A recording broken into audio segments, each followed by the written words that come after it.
Revolutionizing healthcare with innovation and compassion. Apollo Health and Lifestyle Limited, if we were to ask you as an organization? Whether it's women and child, whether it's dialysis, in diagnostics and in different spaces, and over the period of last almost many years, we have treated more than 20 million patients with 5,500 plus doctors. Using finance as the backbone of healthcare. Finance function and business coexist? In case if finance can become a real business partner to the business and use their theoretical concepts to make sure that the business moves to a next level, that's how they can coexist and that's how they can converge. NewsX India A-List proudly recognizes Ashish Maheshwari for excellence in business.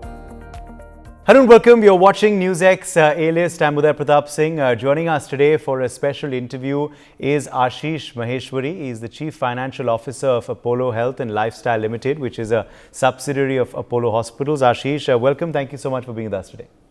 Thank you. Thank you, Uday, for inviting me. Pleasure to be here.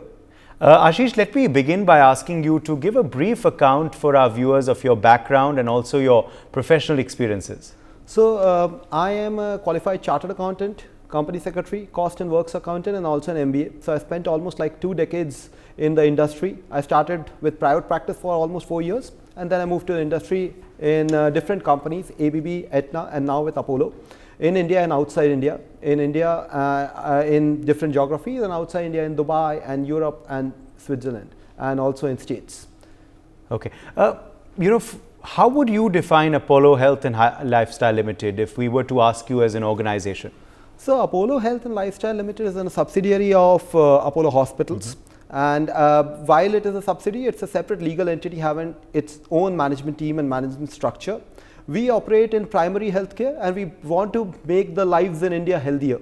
So as in order to do that, we try to bring tertiary care closer to your homes. While I say that, we operate in different formats, whether it's women and child, whether it's dialysis, in diagnostics, and in different spaces. And over the period of last almost many years, we have treated more than 20 million patients with 5,500 plus doctors. Okay, now let's talk about your role, Ashish. As the CFO, what are the key evaluation factors that you consider while determining the profitability of any investment? Well, that's an important question, and I consider a host of factors, more qualitative and quantitative both.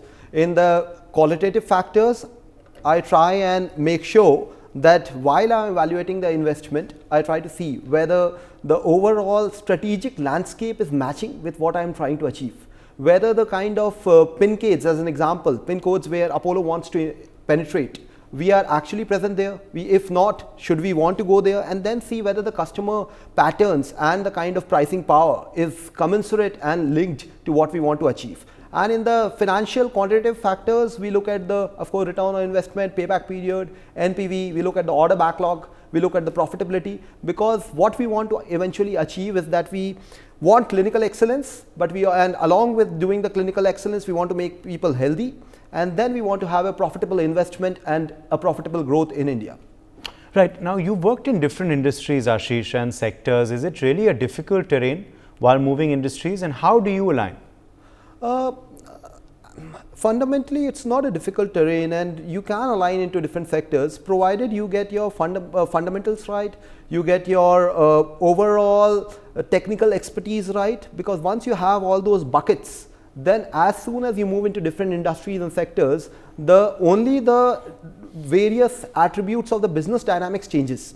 Other than that, whether it's a financial fundamentals, whether it's the economics, whether it's a unit economics, whether it's the strategic landscape, all can be aligned to make sure that we are doing things right. And when we are doing things right, then a professional who is completely thorough in his subject and also has a great experience across the board holistically to align with different stakeholders can move across the board in different industries and do real justice to do value addition for the company you're working with. Now, going forward, what are the goals that you wish to invest in, and how do you plan to take them further? So my goals are segregated into two parts. One is, of course, professional goals, and one is the personal goals. Professionally, I want to make sure that Apollo as the market leader continues to do the things the way we have done so far in order to increase and improve patient outcomes. Clinically, we want to be the market leader. We want to innovate in this country. We want to also give examples of how, as a brand, we can make lives healthier across the board. Personally, for me, I want to contribute to this journey of Apollo and make sure that while I am doing it, I can do a value addition. By value addition, I want to make sure that my overall investments that I'm making in this country continues to be profitable. But when I say this, the primary objective is still never to compromise on clinical outcomes. So that's my professional aspiration as well as a bit of personal aspiration. Along with that, I have been in the industry for almost like 2 decades. I want to make sure that personally I grow further in my career and look forward to richer assignments within Apollo and as to how I can take my personal career also forward. Okay, in light of your strong experience as well that you were just sharing with us within the industry, what advice would you give to budding industry leaders who are watching you today? Do 3-4 things. Number one, make sure that you are absolutely theoretically astute. Just get your bread and butter right. In case if you are theoretically astute, your bread and butter is right, then you can frankly look at all the other holistic perspectives. But in case if the theoretical domain isn't there, then you will struggle. That's number one. Number two, make sure that while you are moving across the corporate ladder, just don't fall towards an unplanned and unsmart working and never burn out. In case if you burn out, then there's a lot of things which you will not be able to achieve, which you frankly want to achieve. So that's the second attribute. Third, which may sound trivial to many people, but for me these are my professional mantras. I somehow feel that never distinguish any individual based on their designation. Try and treat everyone and anyone with utmost respect. And a strong belief in spirituality or value system and God definitely has helped me and probably will help others as well. So Yes. this is what I would like to say. Okay, I have to quickly wrap up by asking you, does finance function and business coexist? How do they converge? Because I'm sure this is also a very complicated question that you can help decode for us. So finance is a technical subject. It is bound by different regulations in India and outside India, whether it's the accounting regulation of US GAAP, Ind AS, IFRS, or whether it's the Companies Act or any other regulatory background. They are technical subject. And business is one element wherein which is pure commerce. How do you achieve and increase your sales, and how do you achieve and increase your profitability? Now they both complement each other. Neither of them is a subset of the other.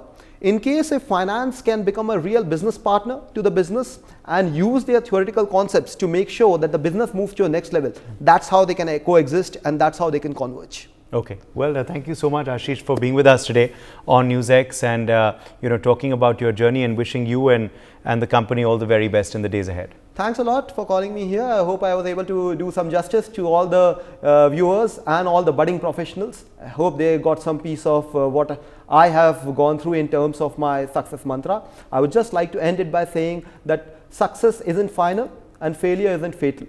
It's success isn't final and failure isn't fatal. It's the courage to continue that counts. Thank you, Ashish, once again for being with us. Thank you.